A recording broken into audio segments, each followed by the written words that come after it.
Bem-vindo ao MP Educa, seu podcast de conteúdos em saúde para estudantes, gestores e profissionais de saúde de todas as áreas. Aqui, você fica por dentro do que tem de mais atual com fundamentação científica, com a experiência em MIP, para fazer a diferença na sua formação e prática profissional.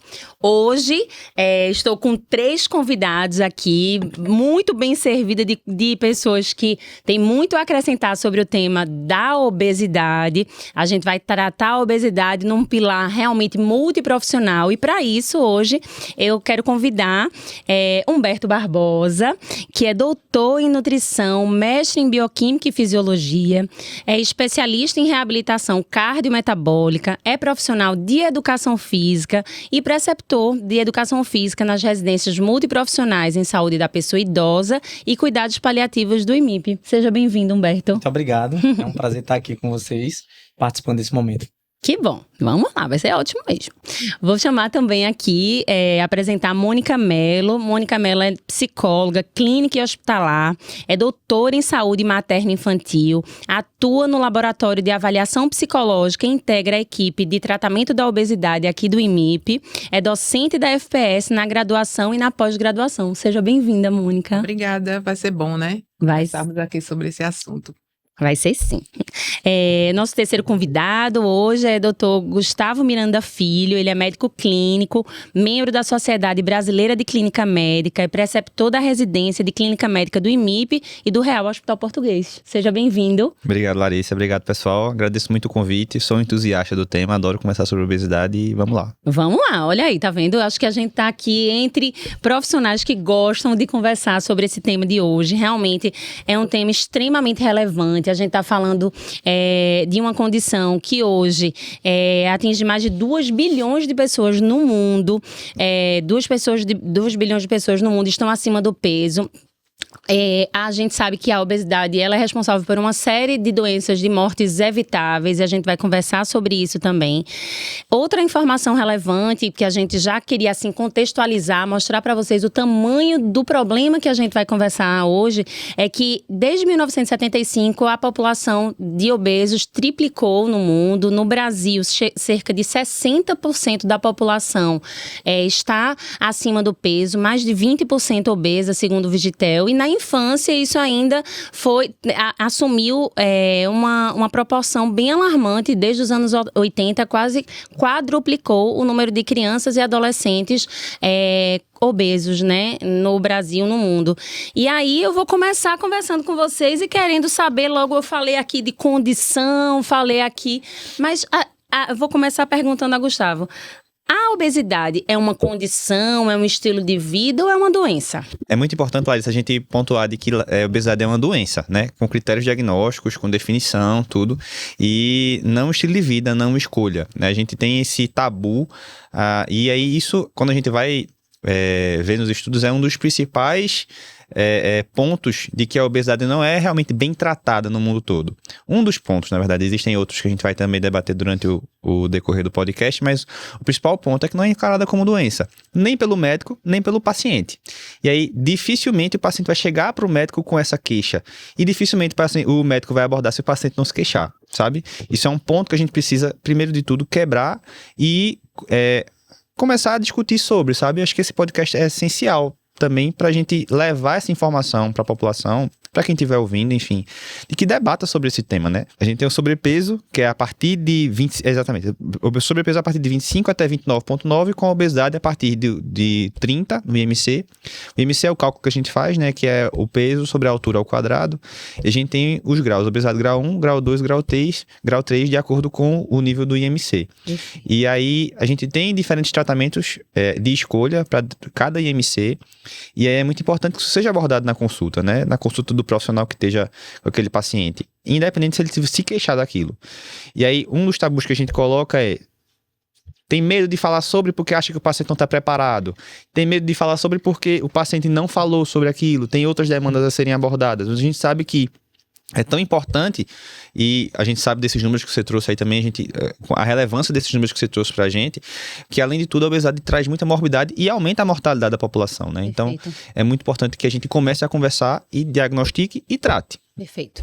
E aí eu vou perguntar, já vou pra Mônica para perguntar, Essa preocupação, nós como profissionais, vou me colocar aqui, para quem não sabe, eu sou nutricionista de formação, então assim, eu trabalho com nutrição infantil e adolescente, e realmente a gente tem observado esse crescente número na população, mas essa fala de Gustavo me chamou muita atenção sobre essa abordagem. Veja, como é que a gente vai na consulta, se o paciente não traz como queixa a obesidade, e a gente está visualmente percebendo que existe uma doença que pode acarretar outras tantas. Do ponto de vista psicológico, primeiro, como é que o impacto da obesidade, como é que você percebe isso, como é que você vem observando isso no tratamento, na prevenção e no tratamento, mas como a gente, como profissional, pode fazer essa abordagem de uma forma mais segura, de uma forma mais relevante, e como psicólogo pode ajudar a gente nesse processo? É bem interessante, né? Porque uma pessoa, quando ela procura ajuda, seja por hipertensão, ou porque teve um pico hipertensivo, ou porque começou a se perceber desconfortável com a roupa, ou alguma outra queixa, né? A glicemia. Então, ela vai para um clínico, vai para algum outro médico que identifica que tem algo que remete à obesidade. Né? Mas como falar da obesidade se a ponta do iceberg está lá em uma queixa física? Então é interessante quando você fala obesidade é uma doença, você está falando obesidade é uma doença, e eu estava pensando, é interessante que tem um teórico que eu gosto muito, que é Freud, né?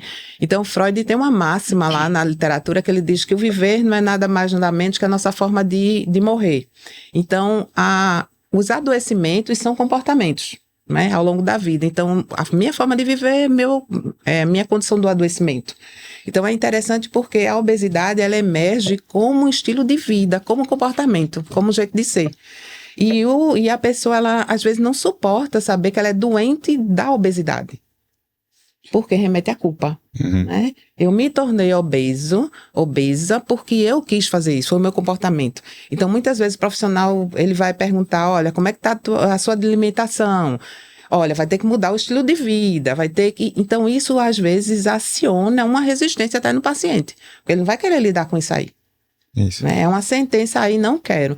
Então, o contato, né, que é esse rapport, estabelecer um vínculo interessante para que possa chegar. Como é que você acha que chegou nisso? Já ouviu falar em diabetes? Já ouviu falar em hipertensão? De alguma maneira, para que o teu paciente chegue contigo neste conceito. Porque senão você vai sentenciar, vai diagnosticar e ele vai negar. Vai dizer que nada, o doutor não... isso aí não é em mim, não é isso não. Então, essa condução, eu acho que passa pelo cognitivo, mas passa pelo afetivo. Eu vou olhar para a minha história de vida. O que você acha que se passou? Que chegou com a glicose desse jeito, esses aspectos, né? Esse corpo está assim por quê? E a pessoa vai historiar, né? É uma coisa de família, é algo assim, e até chegar junto.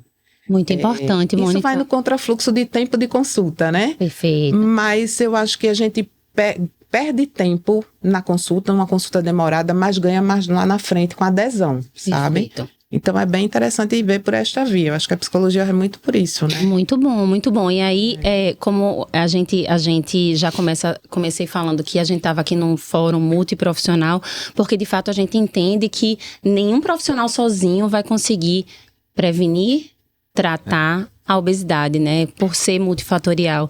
E aí, Mônica falou em convidar o paciente a refletir sobre seus hábitos e como aquilo ali contribuiu para que ele chegasse naquela condição de saúde que às vezes já é já é subsequente, né, já é uma comorbidade da obesidade.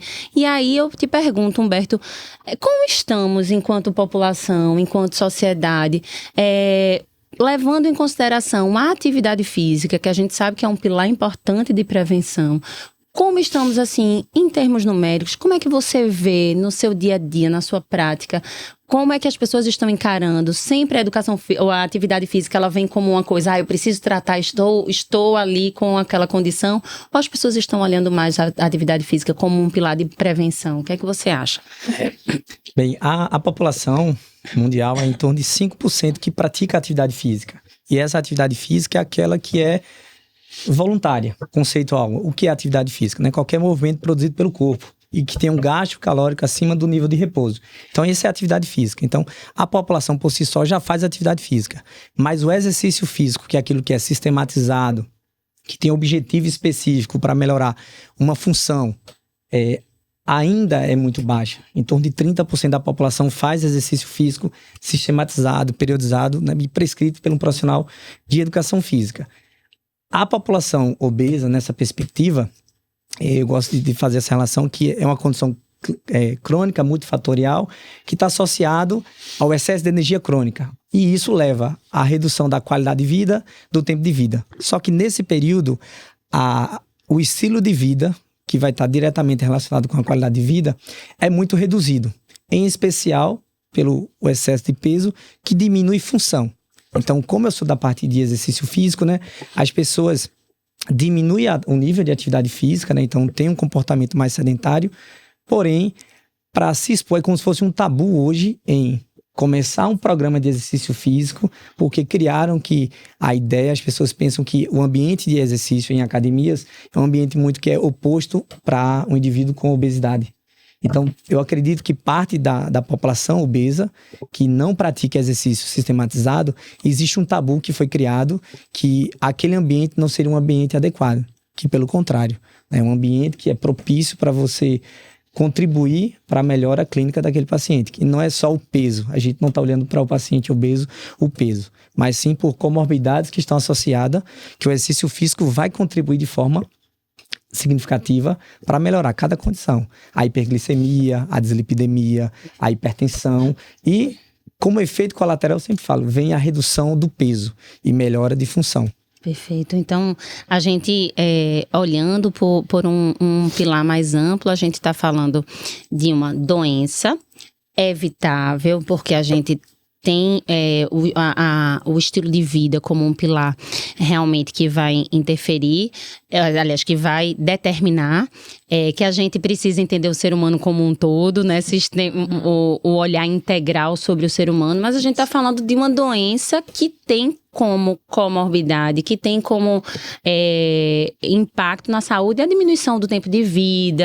E aí eu queria te perguntar, Gustavo, hoje, o que é que a gente tem observado? A gente tem cada vez mais doenças sendo associadas à obesidade como doença de base, né? Eu tenho visto isso, eu queria que você contasse um pouquinho pra gente, assim, fora a gente sabe que tem consolidado, que é importante revisitar quais são essas comorbidades consolidadas, mas tem várias outras que hoje estão sendo relacionadas com a obesidade, né? Com certeza. A gente tem a obesidade por si só, ela já aumenta a morbidade do paciente, aumenta a mortalidade também. O paciente ser só obeso, ele já morre mais que a população que não é.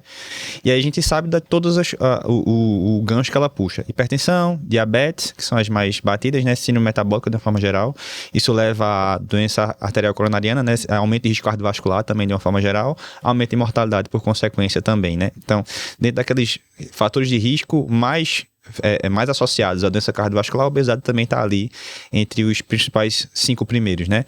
A gente sabe que também a obesidade, só o fato de ser obeso, também está mais associado à doença renal crônica, doença hepática crônica, consequente a uma doença gordurosa do fígado, tá, aumento da incidência de neoplasias, né? Então, principalmente neoplasia de mama, né? Então, a gente vê que não é só a mortalidade cardiovascular, é uma coisa muito batida, é uma coisa que precisa agir, porque é o que mais mata no mundo, então é uma coisa que é muito discutida, mas a gente sabe que o restante, a morbidade que a obesidade traz com as doenças associadas também é muito marcante, sabe?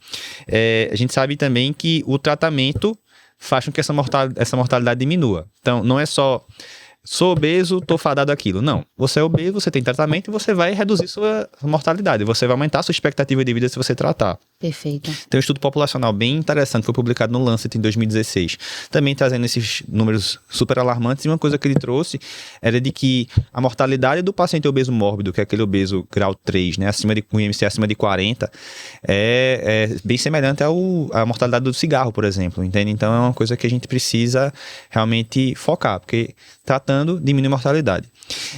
E aí a gente entra no contraponto. Tem um estudo também famoso, que é o Luca Head, foi publicado no New England, não lembro exatamente qual foi o ano, que ele trouxe a intervenção, a mudança de estilo de vida, como tentou ver se tinha impacto na mortalidade dos pacientes diabéticos tipo 2.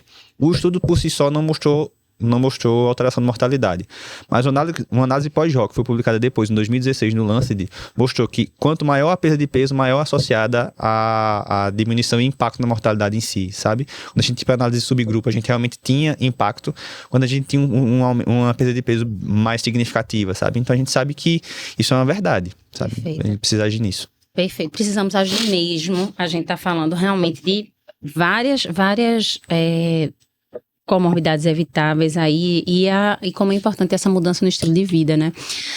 Como nutricionista, eu sempre faço uma reflexão que é um paciente bem complexo de tratar, porque a gente, mais uma vez, a gente não trata sozinho, né? Assim, às vezes o paciente vai a um consultório do nutricionista, especificamente, preciso resolver, mas tem uma relação com o alimento que eu queria conversar um pouco com Mônica sobre essa relação que às vezes ele tem ali com o alimento, que não é tão simples, não basta, eu sempre converso sobre isso com os meus alunos, com meus residentes.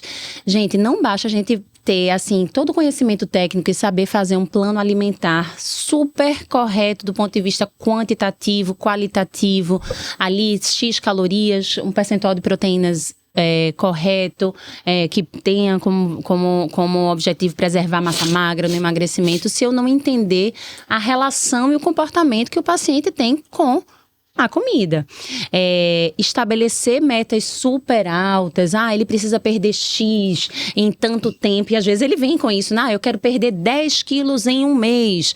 Sem isso eu desanimo. E a gente tem que tentar observar o paciente e tratar com metas mais curtas. Se ele está saindo de um sedentarismo, talvez ele precise incluir uma quantidade pequena de exercícios físicos, não atividade, já aprendi, viu? De exercícios físicos diariamente. Eu preciso, talvez, ele fazia poucas refeições com muitíssima densidade calórica, se eu consigo já reduzir, aumentar o número de refeições, fazer com que ele mastigue, fazer com que ele beba água. Comportamental, né? Comportamental. Então, sobre isso, sobre essa relação com o alimento, essa importância da gente fazer uma abordagem comportamental no paciente obeso, Mônica, qual é o teu olhar? É muito mais do que comer que o paciente. A gente precisa olhar ele de uma forma muito mais ampla nessa relação com o alimento, né? É verdade. Para além dessas repercussões, né, dessas consequências orgânicas, né, a obesidade, ela starta e ela potencializa questões ligadas à saúde mental, né? Então, ela tem uma íntima relação com isso, ela vai impactar no sujeito com relação ao senso de pertencimento dele. A cosmética, a cultura, ela remessa o obeso em um lugar periférico na sociedade, né? Tem a questão da baixa estima, ansiedade, depressão, rebate, e ela vai repercutir de várias formas nesse complexo que é a saúde mental de uma pessoa, né? Então, a questão da obesidade, eu fico pensando que é muito interessante a gente conhecer o que representa a comida na história do paciente, sabe? Porque tem essa introdução da comida e às vezes eu coloco para uma pessoa... eu vou voltar para aquela questão da família, né? Quando eu estava falando antes de começarmos. Então, quando começou essa obesidade? Começou pela minha avó, pela minha mãe, pela minha tia. Então, é aquela coisa, você está gestante, então aí você tem um desejo. O teu desejo não é por um alface, não é verdade? Você vai desejar doce, ok? Você vai desejar uma pizza, você vai desejar um jantar diferente, né? Já começa por aí. Neném nasceu, ele se incomodou com alguma coisa, dá o peito. A pessoa não diz, calma, bebê. Dá um tempo, espera, ele tá molhado, não vai aquele passo, tá molhado, aquele checklist, vai primeiro quem estiver junto, ou você quer acalmar aquela criança, não é verdade? Então é muito, essa introdução do comer, né, da boca, é muito cedo, desde antes, assim, né, e essa cultura vai sendo mantida de gerações e gerações. Então, o que é que eu olho muito? O que é que a comida representa para a pessoa? Ela tem uma representação simbólica muito forte. A comida fala da cultura na qual eu estou inserida, a comida fala da minha família, fala de mim, né? Fala do que eu quero pertencer. Quando sairmos daqui, vamos almoçar juntos, não é verdade? Né? Se eu quero confidenciar algo com alguém, eu chamo para tomar um café. Eu não digo, estou louca para desabafar contigo, porque eu estou desesperada. Vamos tomar um café? Perfeito. né? Então, o comer, ele tem muito simbolismo. E eu queria puxar um gancho do que a Mônica falou, de que quando a gente, também teve um estudo publicado na OBS em 2018, onde a gente tratou o paciente baseado no perfil. Foram traçados 4 perfis, e aí tinha intersecção entre eles, tinha paciente que inclusive tinha os 4 perfis. Mas foi estabelecido o comer emocional, o cérebro faminto, o intestino faminto e o metabolizador lento. Quando a gente faz o tratamento medicamentoso voltado para cada perfil do paciente, foi mais eficaz do que você fazer um tratamento generalista para aquele paciente, sabe? Um tratamento genérico, no caso. E é muito importante a gente questionar isso na anamnese, né? Qual é a relação dele com a alimentação, qual é a relação dele... Se ele come por ansiedade, se ele come porque está saciado, sabe? A gente tem aqueles conceitos de saciação e saciamento, né? Então, é importante também a gente caracterizar isso, né? Muito. Né? Como é importante individualizar, né, Isso. gente? A gente hoje tem que ter esse olhar integral, a gente tem que olhar esse paciente, não cabe mais, porque quando a gente vai, não é muito longe, mas a gente muitas vezes ia para um profissional, ele ali tirava uma dieta pronta, que vinha da gaveta na época, né? Vinha ali na gaveta, uma dieta pronta com X calorias, não adianta, gente. A gente não vai conseguir ter uma boa adesão do paciente se eu não individualizar minha conduta, se eu não entender a relação dele com o alimento, se eu não entender quais são as comorbidades associadas, se eu não entender o porquê ele come, como ele come, em que contexto ele come, e ainda tem mais, qual é a condição social que ele está inserida. Porque às vezes também no planejamento alimentar, muitas vezes vem ali uma série de alimentos que são de altíssimo custo, às vezes medicações de altíssimo custo, que também muitas vezes não são distribuídas pelo SUS, não cabe no orçamento daquela pessoa. E aí eu trago para um pilar que eu acho que é importante. Dentro dessa individualização, o exercício físico, ele também precisa ser individualizado. Às vezes o obeso, ele chega para você com uma série já de limitações de movimento que precisam ser avaliadas. O profissional, ele precisa ter esse olhar, né? Porque ali, senão eu já vou frustrar ele no primeiro momento, né? Pois é. Dentro da área da atividade física, do exercício físico, existem os princípios científicos do treinamento. O mais importante é o princípio da individualidade biológica, onde cada ser humano é único e exclusivo, e o meu direcionamento profissional tem que ser para ele. Porém, na perspectiva de tratar algo ou melhorar alguma condição, existe um outro princípio, que é o princípio o princípio da especificidade. Então, se ele vem para mim, a primeira queixa dele é: eu quero emagrecer, eu preciso perder peso. Só que quando você vai fazer uma avaliação de composição corporal, avaliação neuromuscular, avaliação metabólica, existem parâmetros clínicos que são mais importantes do que o peso. Então, muitas vezes ele tem baixa mobilidade, baixa força muscular, baixa resistência, baixa potência. Então, a gente primeiro precisa, a partir de uma avaliação detalhada, direcionar naquele momento, qual aptidão deve ser aprimorada. Muitas vezes o paciente precisa fazer exercício aeróbico para aumentar a queima de gordura, a oxidação, mas ele não tem capacidade neuromuscular para tal. Então, primeiro a gente tem que, na especificidade, aumentar a força muscular e resistência, para a partir disso a gente dar o direcionamento de exercício. Porque profissional, a gente não pode se prender apenas à diretriz, porque a diretriz diz: você deve praticar de 150 minutos de atividade física por semana, ou de intensidade moderada, ou 300 minutos. Porém, aquele paciente obeso, ele não vai conseguir fazer 150 minutos por semana. A gente atende pacientes obesos, inclusive aqui no hospital, que a gente prescreve 5 minutos de caminhada. E a gente fraciona. Ele caminha 1 minuto e recupera 1 minuto. Caminha 1 minuto, recupera 1 minuto. Hoje, a meta dele foi 5 minutos. Mas foi dentro da especificidade dele, a individualidade biológica. Isso. Então a gente precisa ficar atento que cada ser é único. Então eu não posso extrapolar o que é de uma diretriz para todo mundo. Eu tenho que ir diretamente no princípio da especificidade. Impressionante. E para eles... Interessante, né? Quando você fala assim, desculpa te interromper. Quando você fala assim, eu olho para a questão do respeito, sabe? E do cuidado. Porque quando você diz, ele suporta 1 minuto, você não está sendo vertical. Entende? Porque às vezes na relação você diz: olha, você precisa tratar isso. E aciona uma resistência na pessoa. Sim. Porque você não olhou para a pessoa, não viu aquela pessoa. Você viu um protocolo, você viu o que está no livro, entende? E aí já aciona uma coisa: não vou fazer. Isso. Inclusive, o que eu aprendi hoje no ambiente hospitalar é que não devemos olhar para o paciente pelas suas limitações, e sim pelas suas possibilidades. Isso eu aprendi e levo para a minha vida, para todo tipo de paciente ou de condição.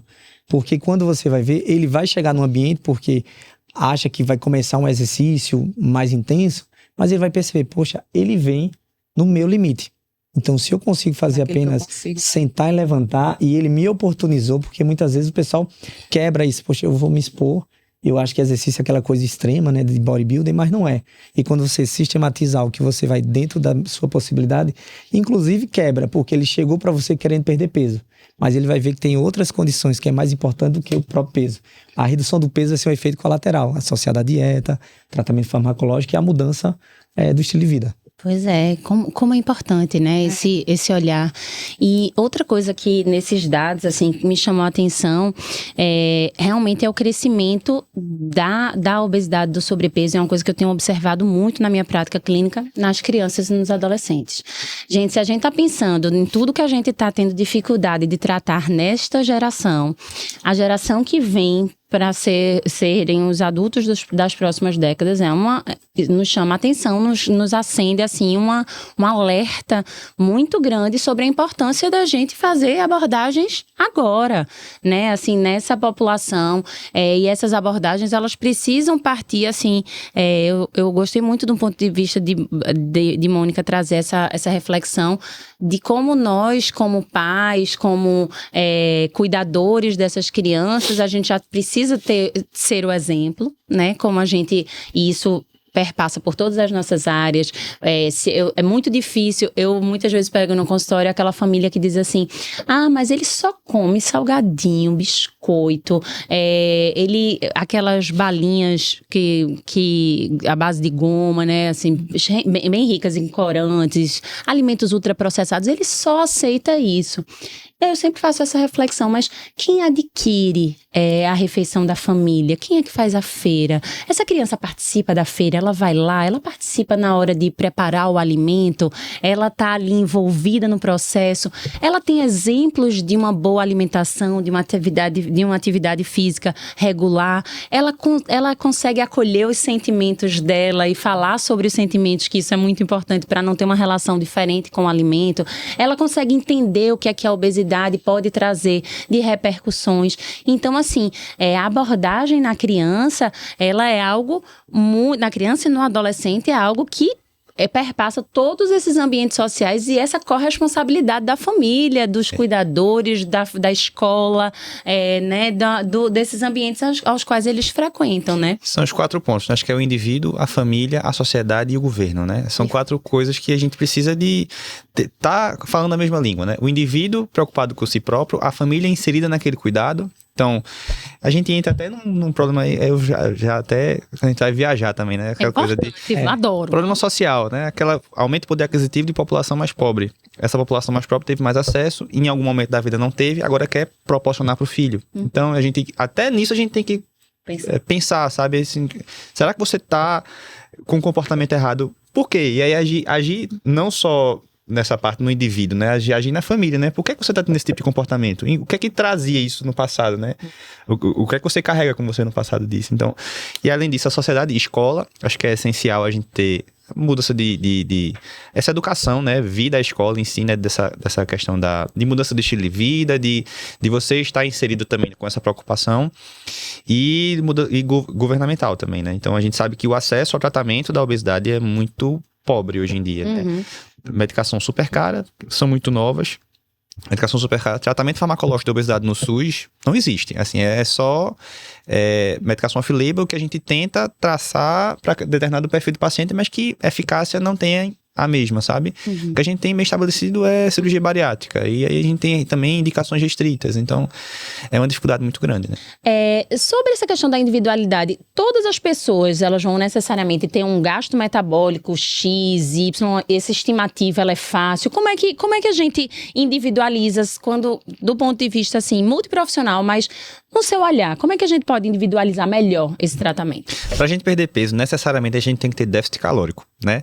É uma conta simples, assim. O que eu faço em gestão tem que ser menor do que eu gasto, né?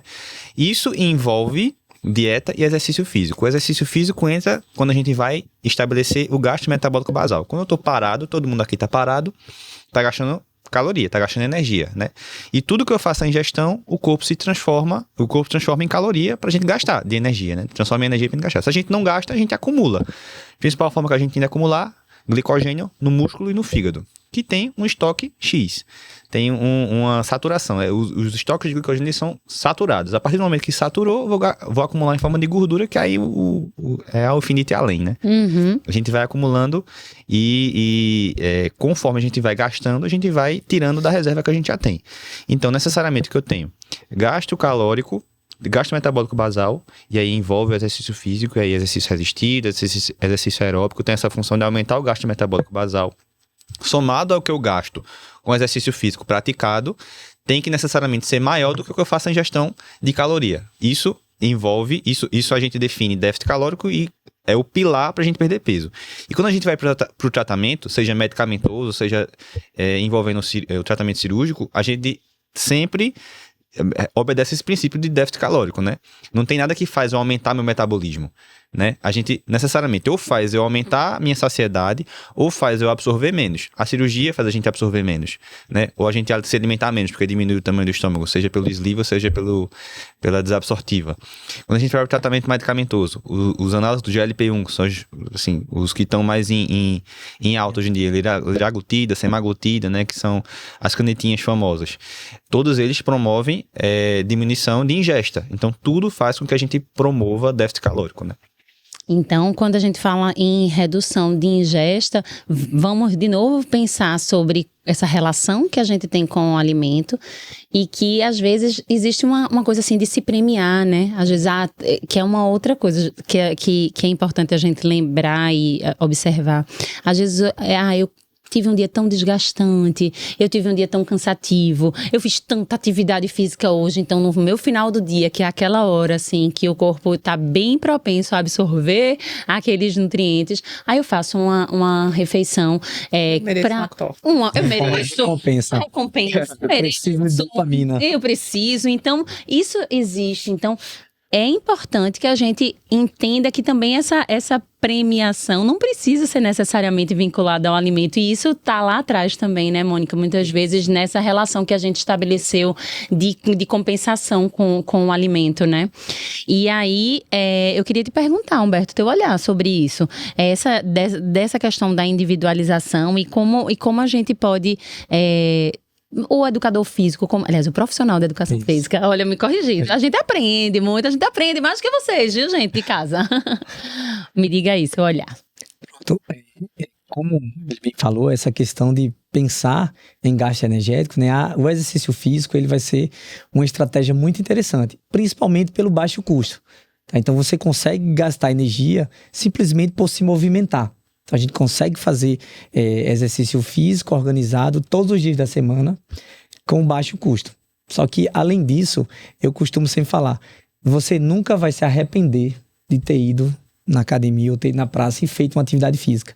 Você vai ter um sistema de recompensa, né, cerebral, que você libera neurotransmissores, dopamina, que causa o bem-estar geral. Então, você nunca vai se arrepender. Você pode até se arrepender de hoje ter comido, né, pisado na jaca e comido alimentos, né, ultraprocessados, palatáveis e tal. Mas você nunca vai se arrepender de ter treinado, feito exercício. E com o exercício você vai ter esses ganhos, né, que eu preparo o meu corpo, eu vou pensar numa perspectiva mais ampla, já que a gente falou da obesidade e da forma que você bem colocou, de ganho de peso, né? Ele falou muito bem do armazenamento de energia na forma de glicogênio muscular hepático. Essa gordura, um detalhe que a gente deveria trazer na população adulta. Sim. Porque já se tem hoje dados sobre obesidade sarcopênica em adulto jovem. Então, esse excesso de energia crônica que a gente armazena, se não armazena no músculo, como glicose, glicogênio, eu começo a ter ganho de peso, de tecido adiposo, e eu começo a perder muita massa muscular. Então, esse componente de composição corporal, você perde músculo e ganha gordura. Então, a gente já começa a ver a obesidade sarcopênica na população adulta, adulto jovem, 35 a 45 anos. Então, se a gente consegue incorporar esse gasto energético, aumentar o metabolismo basal também nessa faixa etária, vai ser muito interessante. tá? Para que a gente possa ter os ganhos aí e evite complicações, que não necessariamente a gente vai falar da obesidade, mas é um padrão de mudança de parâmetros, né? Então, resistência à insulina, à hiperglicemia, que vai estar associada, inclusive, a uma sarcopenia mais precoce, né? Pelo fato de ter esse ganho de peso gordo. Então, não é simples, mas ao mesmo tempo a gente pode ter um olhar simplificado em pensar que eu preciso pensar como uma balança, né? Se eu vou consumir menos para diminuir o peso corporal de uma forma muito simplista, eu preciso ou aumentar minha atividade física ou diminuir o que eu vou consumir, ou ambos. Quanto mais eu potencializo minha atividade física e consigo fazer uma restrição, lembrando que restrições alimentares muito severas, elas não são bem-vindas. Exatamente. Né? Porque a gente também tem que olhar que às vezes também a gente tem um desserviço, né, nas redes sociais de... Uma fala de restrição gera compulsão. Restrição gera compulsão. Restrição, eu não posso restringir abaixo dessa taxa metabólica basal, que foi bem colocada aqui. Eu não posso consumir menos do que o meu corpo precisa para sobreviver. Isso. É o mínimo, né? Então, a taxa metabólica basal é o basal, é o que o meu corpo precisa para sobreviver. Eu não posso consumir menos do que isso. Então, existe também esse desserviço, né? Que a gente tem gerado até comportamentos que fazem com que o paciente perca ali, mas reganhe muito rapidamente, e isso tenha uma repercussão muito ruim a longo prazo, né, Gustavo? Isso. A gente tem, a maioria das dietas para déficit calórico, elas giram em torno de 800 a 1.200 quilocalorias dia.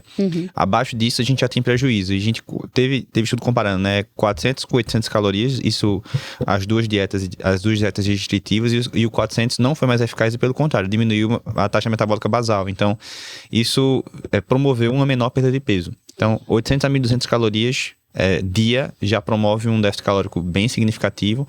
Se você tiver como calcular a taxa metabólica através de calorimetria, fazer uma estimativa através de bioimpedância, a gente pode pegar essa taxa metabólica e subtrair 500, também é outra forma da gente promover déficit calórico.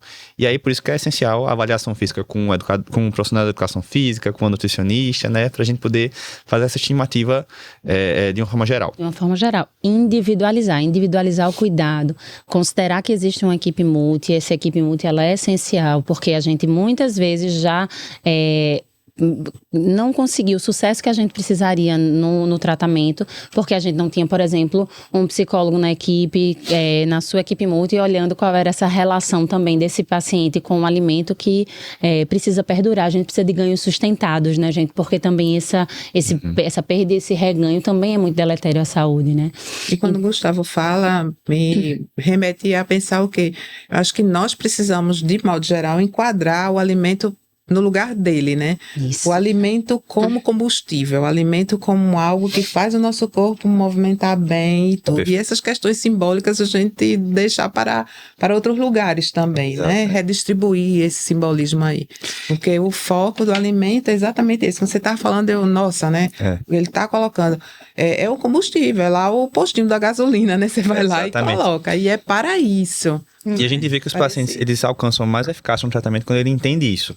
É o principal ponto de entendimento. É tudo que você coloca pra dentro. Um copo d'água que você bebe, um alface que você come, um chocolate que você come. É tudo a mesma coisa. É combustível para seu corpo funcionar, né? E um outro ponto que eu acho interessante é essa questão de restrição. Então, às vezes o pessoal pensa que o exercício ele tem que ser demais. Como o Gustavo bem falou, o nosso corpo ele tem uma adaptação biológica. Então, se eu estou dando muita restrição, ele vai entender que ele não vai precisar gastar energia. Então, não é treinar mais para ter melhores ganhos. Não, o corpo ele vai criar mecanismos de defesa, vai dizer, você não está comendo o suficiente, então eu vou bloquear mecanismo de gasto energético. Então, vai deixar você mais letárgico, né? Você vai ficar mais tempo parado, você não vai ter desejo de fazer atividade física. O nosso corpo bloqueia vários hormônios que pedem que você fique lá imóvel, para não gastar energia. Então, são mecanismos de defesa que o nosso corpo cria. Por isso que tem que ser empregado, adicionado o exercício físico de forma sistematizada, baseada na real necessidade, a individualidade biológica e a especificidade que está acontecendo para aquele momento. Perfeito. Mônica, teu olhar para essa criança, o que é que você vê, o que é que você tem observado, você que tem uma formação aí bem vasta nessa área da infantil, É interessante que é um olhar sociológico, antropológico, né? E vai por muitos caminhos. Porque aí o que acontece, né? A mídia, o ambiente diz que você deve fazer de uma forma, você tenta construir uma ideia de como você vai fazer, e é uma guerra interna ali. Eu lembro que eu li muito, estudei muito, tentando compreender por que todas as campanhas de amamentação não sobrevivem a uma avó, uma mãe que diz, dá o peito que essa criança está desesperada. Não é? Então você elabora campanhas e muita coisa, gasta muito dinheiro e não sobrevive a uma amiga que diz que a mamãe não vai ficar bem, que aquela criança precisa de uma chupeta, que ela precisa de um engrossante, e isso é em segundos. Né? Teu investimento. Então nós temos uma batalha imensa aí nesse tripé, eu acho que é multifatorial e olhe muito multi, e que vem muito, eu acho que pensar numa questão da cultura, né? Dessa cultura do cuidado, de como eu ouvi você falando em cirurgia bariátrica, eu vi de um paciente, eu trabalho com avaliação para cirurgia bariátrica aqui no IMIP, né? Então o paciente ele falou, doutora, eu comecei a gostar de mim quando eu escolhi comida. E eu nunca tinha ouvido isso. Ele, olha, eu não gostava de mim porque eu comia qualquer coisa da rua. Eu comia cachorro-quente, eu comia qualquer coisa. Ele usou um termo muito forte. Meu corpo parecia um lixeiro. Nossa. Foi um termo muito forte que eu levo muito nas supervisões e nos estudos de casa, essa palavra dele. Uhum. E ele disse que quando ele começou a escolher o alimento, ele descobriu que tinha começado a gostar dele. Que legal. Vê que coisa interessante, né? Essa relação. Então, assim, essa relação com o que eu escolho para colocar em mim, dentro de mim, para ingerir, não é? Tem que ser algo que remeta a carinho, remeta a afeto. Isso. É muito complexo essa questão, né? Do que eu escolho, de como eu escolho, né? Então, na infância, função de quem cuida oferecer ao mundo, apresentar ao mundo. Né? E se eu apresento pela via do salgadinho, se eu apresento pela via do biscoito recheado, eu apresento pela via da fruta, levo a criança no mercado, a criança escolhe a fruta, ela escolhe contigo, né? Mas às vezes eu apresento o mundo por outro universo, eu apresento pela pizzaria, eu apresento pelo churrasco do fim de semana, eu apresento, não é? Isso. E ali a pontinha da carne, coloca na boca e vai. Então, assim, essa introdução é complexa. E às vezes, essa questão social que a gente estava falando, às vezes o momento que a família, porque eu sempre faço essa reflexão com as famílias que eu atendo, eu digo as famílias porque a criança, ela não é meu paciente sozinho, né? A família é que precisa da abordagem.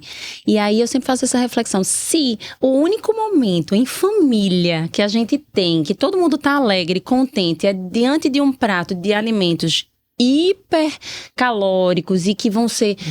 Se ali for o único momento, ele vai correlacionar, né? A felicidade vai estar associada àquele momento. E se eu tenho outros momentos legais em família, por que não fazer atividade física em família? Por que não colocar isso de uma forma mais sistematizada nas escolas? Sim. Pois é, toda a fala da gente foi direcionada muito para o contexto do estilo de vida, que ela é diferente de pessoa para pessoa e tende a mudar ao longo do tempo.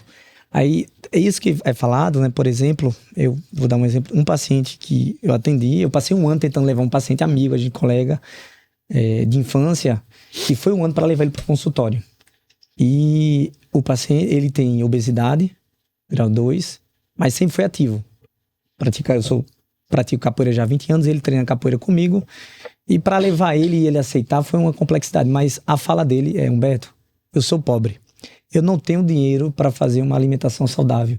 Quando eu tô triste, eu vou lá e compro um biscoito, porque um biscoito é barato, mas aquilo me faz sentir bem. Então, quando a gente vai pensar nesse contexto social, que é diferente de pessoa para pessoa, a gente precisa entender, né? E do que foi falado também para essa parte da criança, né? Eu vou direcionar para o outro conteúdo aqui, que foi publicado em 2021 o Guia Brasileiro de Atividade Física para a população brasileira. E nesse guia foi muito interessante porque traz a importância da atividade física na infância. Logo no pós-natal, né? no pós-parto. A partir do nascimento, já tem proposta de atividade física para não deixar a criança com inatividade física. Porque se deixa muito criança restrita ao berço. Isso. E isso é muito ruim para a criança. Então já existem propostas da educação física, de você mobilizar. Então, a educação vai muito mais para os pais, para que eu possa, com essa criança, usar instrumentos simples. Por exemplo, um cabide de pendurar roupa. Você coloca para a criança e ela vai estimular, pegar e ela puxa. Então, tem estratégias de atividade física que pode ser incorporado nessa fase de vida. Já coloca a mobilização, virar a criança para quando ela já estiver na fase do se deitar na cama. Então, ela já começa a propor atividade física para a criança ali. E isso vai estar associado à atividade física para a mãe. Porque quando a gente vai propor, não é só a criança. Eu, como profissional, não consigo fazer diretamente essa intervenção. Eu crio estratégias para que a mãe possa incorporar. Mas a gente pode usar a própria criança como peso para influenciar como se fosse a carga de treino para que a mãe possa executar. Apesar de todo o trabalho que a gente sabe que a mãe tem de cuidar, de amamentar, é árduo, mas a mãe é possível fazer atividade física nessa fase de vida, após o nascimento, né? Fazer exercício, usar a própria criança, instrumento como instrumento de exercício. Então, é possível propor isso. E dentro da estratégia de atividade física para esse contexto, quando se faz em família, então o estilo de vida influencia. Então, eu sou adepto da atividade física, de exercício. Eu sei que eu gosto, porque eu sou da área. Não é fácil, isso eu deixo muito claro. Porque uma coisa é você gostar.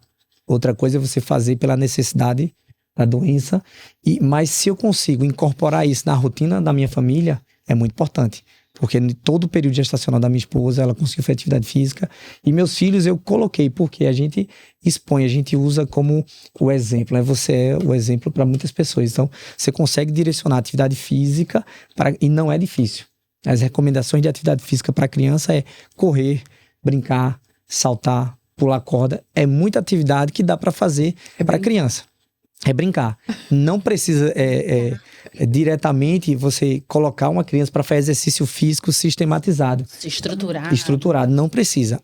O brincar já tem um gasto calórico suficiente para bater uma meta de benefício para a saúde, para essa população. E isso, enquanto família, é possível sim. É tudo a questão da organização familiar. Perfeito. E o profissional multi, né, a equipe multi, ela consegue, dentro do contexto, cada um dar o direcionamento. É tudo planejamento. Entendi. Bem, olha aí, gente. Eu acho que a gente teve muita informação importante aqui. A gente entendeu. Eu acho que assim, a gente pode fazer um fechamento e pensar assim, eu acho que ninguém vai sair daqui, a gente enquanto profissional, ninguém vai sair daqui como entrou hoje. Espero que quem esteja em casa, quem esteja nos assistindo, também tenha tido as contribuições de um olhar tão multi e tão qualificado como a gente teve hoje. A gente entendeu, de fato, a obesidade como uma doença multifatorial, complexa, que envolve todos os olhares, todos os pilares da saúde integral, que leva em consideração que o ser humano ele está ali envolvido num contexto, esse contexto de saúde biopsicossocial, que tem uma relação muito ampla realmente. De fatores que vão influenciar nessa obesidade, que o tratamento ele não é simples, mas que ele não precisa ser caro. Ele não precisa ser caro, a gente consegue alterações do estilo de vida, uma alimentação adequada, sem necessariamente ter um impacto tão grande na saúde financeira dessas famílias, que a gente precisa entender que para a gente conseguir engajar esse paciente, eu preciso respeitá-lo, acolher, muitas vezes abordar por um outro olhar e não só a obesidade nua e crua na hora de fazer, para que a gente consiga esse engajamento, né, que a gente consiga essa adesão ao tratamento, que todos os pilares são igualmente importantes e que a gente vai precisar sempre de uma equipe multiqualificada para fazer essa abordagem. Então, queria muito agradecer a vocês, dizer que foi uma honra, mentes tão brilhantes, informações tão relevantes. Queria agradecer também você que nos acompanhou até aqui hoje, dizer que esse conteúdo ele fica disponível no YouTube. A gente vai se encontrar aí em vários outros momentos, mas se você curtiu esse conteúdo, acesse nosso site, fique por dentro de mais materiais gratuitos, além de cursos que farão toda a diferença na sua formação profissional.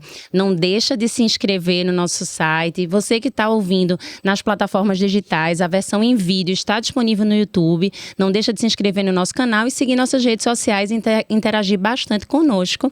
Obrigado pela audiência e até o próximo episódio.